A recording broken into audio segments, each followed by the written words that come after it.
આજે તો પડી ગઈ દાંડિયા રાસમાં મોજ અને બોલાવી દીધી બાકાજી કી. તો જય શ્રી કૃષ્ણ અને જય માતાજી બધા મિત્રોને. આજે છે મારા કાકાની દીકરીના લગ્ન, એટલા માટે આપણે તૈયાર થઈ ગયા છે મસ્ત મજા. આજે છે પીઠી રસમ. આપણે તો થઈ ગયા છે રેડી અને મંકુ પણ તૈયાર થઈ રહી છે. ના ના હો, હું તો તૈયાર જ છું. મારા મમ્મી કરવા મળ્યા બંગડીની હેરા ફેરી અને અમારા તક્ષિલભાઈ કરે છે આરામ. અત્યારે છે પીઠીને આપણે પીઠીના કપડા પહેરી લીધા છે, થઈ ગયા છે રેડી અને પછી નીકળી ગયા મારા કાકાના ઘર તરફ. અને પછી આપણે તો પહોંચી ગયા પીઠીમાં અને અહીંયા તો પીઠીની તૈયારી થઈ ગઈ ચાલુ. આપણે દઈ દીધા પૈસા અને ખિસ્સા કરી નાખ્યા ખાલી.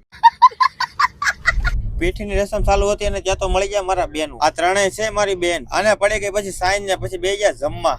જો મારા મિત્ર કેમ દાબડે છે. અને આજે છે અમારા ભાણી બેન નો બર્થડે અને પછી આવી ગયા આપણે કેક કાપવા. અમારા ધુલ્લી બેન નો બર્થડે છે તો આપણે એને ખરીદી દીધું કેક. અને પછી થઈ ગયા આપણે તો રેડી દાંડિયા રાસ માટે. આપણે પણ થઈ ગયા મસ્ત મજાના રેડી. અને પછી હું ને મંકુ ને મારા મમ્મી નીકળી ગયા દાંડિયા રાસ. આપણે પોગી ગયા દાંડિયા રાસ માં અને કરી દીધી બાકાજી કી ચાલુ. એ હાલો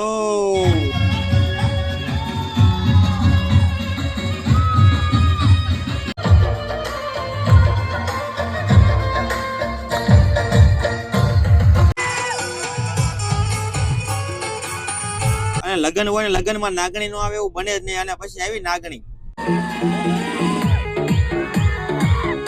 અને પછી આપણે તો થાકી ગયા ને પછી આવી ગયા આપણે ઘરે. તો આજનો મિની બ્લોગ આને કશું સમાપ્ત ને મળશું નવા મિની બ્લોગ સાથે. ટાટા બાય બાય, જય માતાજી, લાઈક શેર સબસ્ક્રાઇબ.